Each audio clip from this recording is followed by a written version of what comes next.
Saludos amigos, gracias por la amabilidad de la compañía. Soy Cristino del Castillo y este es su programa A Quemarropa.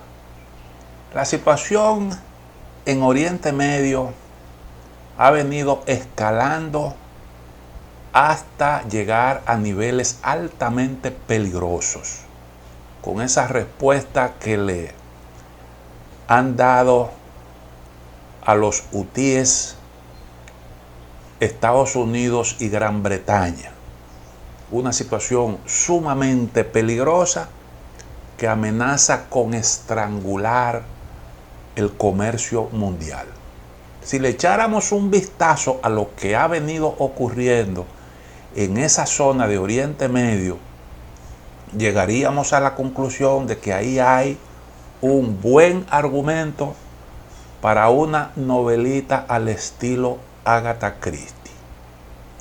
¿Quiénes son los hutíes que atacan desde el territorio de Yemen?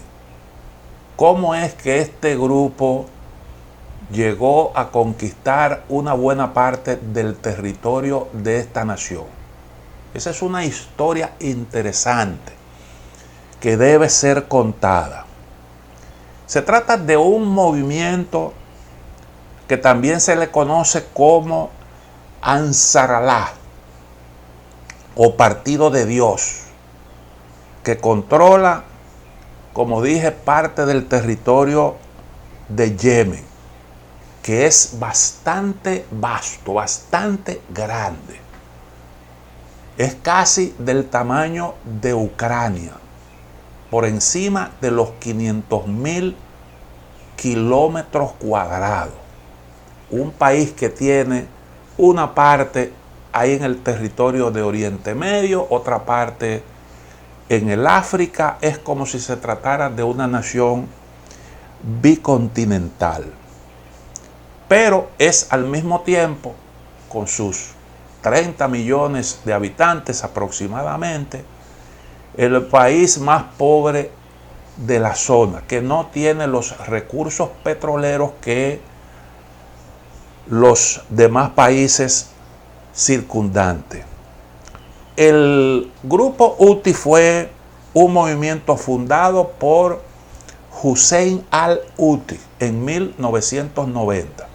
El nombre viene precisamente del apellido de quien fuera su fundador, Mohammed al-Houthi, que lo fundó en el 90 para, en un contexto de creciente dominio del sunismo, hacer valer esa variante del chiismo que es el saidismo, y al mismo tiempo hacerle frente a la corriente más radical del sunismo, que es el wahabismo, que es la corriente predominante sunita en Arabia Saudita. En los 90, recuerden ustedes que Yemen se reunificó, porque había hasta ese momento un Yemen del norte y un Yemen del sur. El Yemen del norte era de orientación socialista y el Yemen del sur seguía la corriente occidental. Se reunifica bajo el gobierno de Ali Abdullah Saleh. Ali Abdullah Saleh gobernó Yemen hasta el año 2014, cuando se inicia la primavera árabe. Hasta el año 2003, cuando se produjo la invasión de Estados Unidos a Irak, Ali Abdullah Saleh se llevaba con los grupos saiditas y con el creado movimiento que hoy se denomina como Houthi. Pero cuando se produce esa intervención estadounidense, que Ali Abdullah Saleh apoya a Estados Unidos, entonces los hutíes se enfrentan se levantan contra el gobierno de Ali Abdullah Saleh. Y en el 2014, como dijimos, en el marco de la primavera árabe, los hutíes enfrentan directamente al gobierno de Saleh, que reprimió con fuerza y logró terminar con la vida del líder de ese movimiento, que entonces asume como su nombre el apellido del que fue el creador de Ansar Allah, o Partido de Dios. Los hutíes se hicieron con el control de la capital yemení, Saná, y tomaron una buena parte de ese vasto territorio en la parte norte del país, y ahí se hicieron fuertes. Ali Abdullah Saleh entonces se ve precisado a abandonar Yemen, dejando en su lugar al vicepresidente. Estados Unidos vio en la primavera árabe una oportunidad para salir de algunos gobiernos autoritarios, entre ellos el de Bashar al-Assad en Siria. Hubo una manifestación grande, prácticamente una insurrección en Siria. Y recuerden también que la primavera árabe se llevó al gobierno de Hosni Mubarak. En las primeras elecciones organizadas en Egipto, las primeras elecciones democráticas, se impusieron los hermanos musulmanes, que son afines al grupo Hamas, que también pertenece a esa corriente.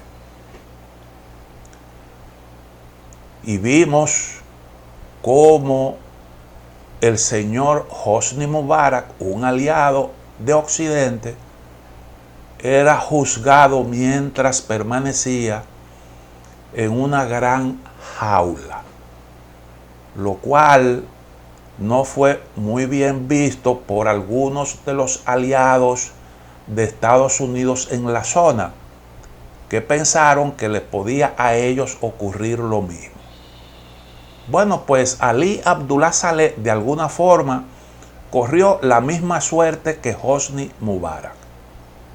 Luego en Egipto se produjo un golpe de Estado encabezado por el general al-Sisi, que actualmente sigue en el poder. Y ha habido que tolerar eso como un mal menor, porque se entendió altamente peligroso la conquista del poder en Egipto por parte de los hermanos musulmanes, que podían entonces hacer causa común con Hamas. Recuerden ustedes que siempre se ha dicho que los palestinos se mueven, trafican con todo tipo de cosas a través de túneles en la frontera entre Gaza y Egipto. Por eso se vio ahí un alto riesgo en esa situación. Para combatir, para derrocar al gobierno de Siria, entonces se creó un grupo de yihadistas. Detrás de esos grupos que fueron llevados de distintas naciones para combatir a Assad, ese movimiento estuvo controlado por el Estado Islámico, que era una organización adscrita a Al-Qaeda. Al-Qaeda era una especie de federación de grupos yihadistas, y entre esos grupos estaba el Estado Islámico, un grupo pequeñito, pero aprovechó esa coyuntura. Estados Unidos estaba reclutando gente, los estaba entrenando, los estaba armando para combatir a Assad, y ellos llevaron su gente ahí, tomaron el control y entonces voltearon las armas contra los iraquíes. Ese movimiento era un movimiento sunita. Gran parte de los reclutados eran antiguos soldados del ejército de Saddam Hussein. Voltearon las armas para atacar al gobierno chiita instalado por Estados Unidos en Irak, y entonces proclamaron un gran estado islámico, como ellos le llamaron, el Estado Islámico de Irak y el Levante, con una extensión territorial similar al estado norteamericano de la Florida. Y ahí entonces aparece una gran amenaza. Esto realmente lo cambió todo. El gobierno estadounidense, en una situación como esta, cambia su política frente a Irán. ¿Por qué? Bueno, porque Irán, un país de chiita, vio un peligro en la existencia ahí del Estado Islámico, ayudó a combatirlo, y en esa coyuntura, cuando ya Irán tenía influencia en Yemen y tenía también influencia en Irak, influencia en el Líbano, y estaba combatiendo en Siria, lo correcto, entendió la administración de Barack Obama entonces, era un poco morigerar su posición con respecto a Irán. Y por eso se comienza a negociar el acuerdo nuclear, que fue impulsado por los 5 miembros del Consejo de Seguridad más Alemania. Es decir, ahí estaban las grandes potencias trabajando para conseguir un entendimiento con Irán. Un gran rol en ese proceso lo jugó Rusia, que aprovechó la situación creada con la aparición del Estado Islámico para irrumpir en la zona en apoyo a su viejo socio Bashar al-Assad. Rusia tenía ahí en el territorio de Siria una base militar. Irrumpe en esa situación de Oriente Medio, juega un papel importante en la discusión del acuerdo con Irán, porque a Occidente le faltaba justamente quien sirviera de interlocutor válido en esa negociación, o quien ayudara a establecer los contactos y encontrar un lenguaje común con Irán, que es un país realmente complicado, difícil. Pues Rusia ahí en esa coyuntura jugó un gran papel. Pero ya los rusos veían en la situación de Oriente Medio una oportunidad para ellos detener el proceso de cerco del territorio ruso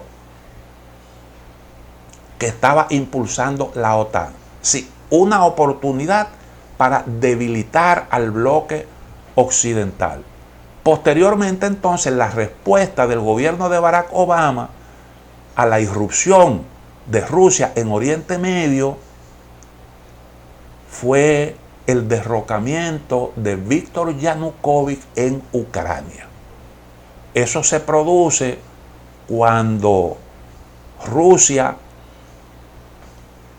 justo en el momento en el que el gobierno estadounidense anunciaba el inicio de bombardeos aéreos como represalia por la utilización del gobierno de Assad de armas químicas en su lucha contra los rebeldes, pues la respuesta a esa actitud de Rusia, que intervino a favor de Assad y se asumió el compromiso de resolver el tema de las armas nucleares, y evitó la ofensiva contra Assad anunciada por Barack Obama, entonces posteriormente la respuesta fue la destitución de Víktor Yanukovych, que era un aliado de Rusia, un hombre con el que Rusia se entendía y que en ese momento era el presidente legítimo de Ucrania.